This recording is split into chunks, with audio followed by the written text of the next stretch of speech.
అతను చాలా హేతువు ఉన్న నాయకుడు, వివేకం ఉన్న నాయకుడు, ప్రజలకు అండగా ఉన్న నాయకుడు అనుకున్నాను. కానీ ఈ రోజున విభేదాలు ఉండొచ్చు.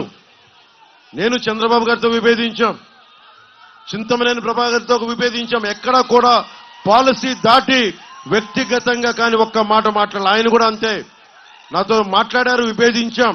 రాజకీయాలు విభేదాలు ఉంటాయి, పాలసీ పరమైన అభిప్రాయ భేదాలు ఉంటాయి, మాట అనుకుంటాం. కానీ దానికి ఒక పరిమితి ఉంటుంది. కానీ వల్లభనేని వంశీ గారు నాకు ఇందాక మన యార్లగడ్డ వెంకట్రావు గారు చెప్తా ఉన్నారు, మీరు కూటమికి, ముఖ్యంగా జనసేన మద్దతుదారులకి, జనసేన నాయకులకి, జనసేన వీర మహిళలకి ప్రత్యేకించిన విన్నపం. వల్లభనేని వంశీ గారు చెప్తున్నది నా దృష్టికి వచ్చింది.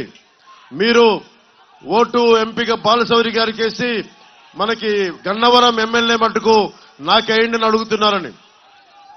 మీరు అది కూటమిలో అది సమంజసం కాదు.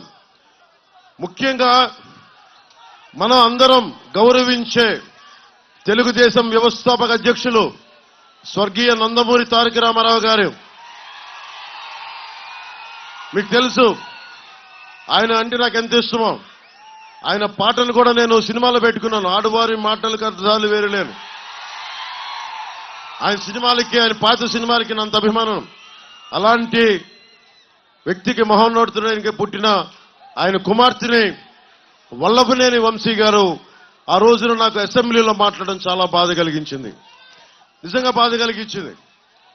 అరే, మీకు చంద్రబాబు గారితో విభేదాలు ఉండటం వేరు, లోకేష్ గారితో విభేదాలు ఉండటం వేరు, కానీ వచ్చి నిజంగా పాపం భువనేశ్వరి గారిని ఆ విధంగా కించపరిచేలా మాట్లాడటం నాకు చాలా చాలా బాధ కలిగించింది.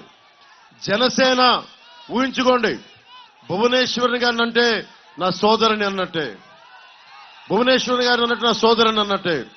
ఎందుకంటే మన ఆడపడుచులకి, అక్కడున్న దూరాన ఉన్న ఆడపడుచులకి, అక్క చెల్లెళ్ళకి అందరికీ గౌరవం ఇచ్చేది జనసేన పార్టీ.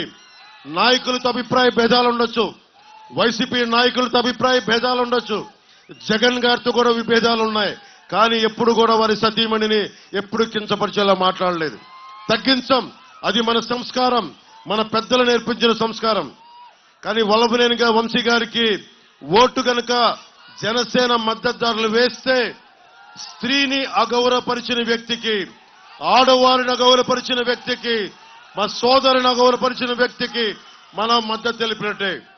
దయచేసి అక్కడెక్కడో జరిగింది మనకు కాదు కదా అనుకోవద్దు. ఒకసారి ఆ నైజం ఉన్నవాళ్ళు, ఆడపడుచుని ఎక్కడైనా సరే అగౌరవపరిచే వాళ్ళు ఎక్కడైనా ఇంకెవరైనా అగౌరవపరుస్తారు. మీ కుటుంబ సభ్యుల్ని అగౌరవపరచచ్చు, మీ అక్క చెల్లిని అగౌరవపరచచ్చు. సరైన వ్యక్తిని ఎంచుకోవడం చాలా చాలా అవసరం. యార్లగడ్డ వెంకట్రావు గారు బూతులు తిట్టడం రాదు. ఆయన చేసిన తప్పల్లా సంస్కారంగా ఉండటం, గౌరవ మర్యాదలతో ఉండటం, రాజకీయాన్ని రాజకీయ విధానాలతో చూడటం, రాజకీయ విభేదాలుంటే పద్ధతిగా మాట్లాడటం, విమర్శించడం, అంతేకాని దిగజారిపోయి బూతులు తిట్టడం, నీచంగా దిగజారడం ఆయనకు తెలీదు. ఆయన చేసిన తప్పదే. పోయినసారి కూడా 2019లో చాలా 200-300 ఓట్ల తేడాతో ఓడిపోయారు. కానీ జనసేన మనలాగా ఆయన పారిపోలా నిలబడ్డారు. ఓడిపోయినా కానీ ఇదే నియోజకవర్గం ప్రజల కోసం బలంగా ఉన్నారు. ఎన్ఆర్ఐ వెళ్ళిపోయి ఉండొచ్చు, అమెరికాకి వెళ్ళిపోయి ఉండొచ్చు, సుఖంగా ఉండొచ్చు, కానీ లేదు, నిలబడాలి. మన నియోజకవర్గానికి ఓడినా నిలబడాలని చెప్పి పార్టీని కూడా వదల్లా. అలాంటి వ్యక్తిని నువ్వు మాట్లాడితే పవన్ కళ్యాణ్ గారిని తిట్టు, చంద్రబాబు గారిని తిట్టు, పవన్ కళ్యాణ్ తిట్టు, వాళ్ళ ఇంట్లో వాళ్ళని తిట్టు అంటే అది నా సంస్కారం కాదు. నేను అలాంటి దిగజారుడు పనులు చేయలేను. అన్ని మాటలందుకు ఆయన ఆత్మాభిమానంతో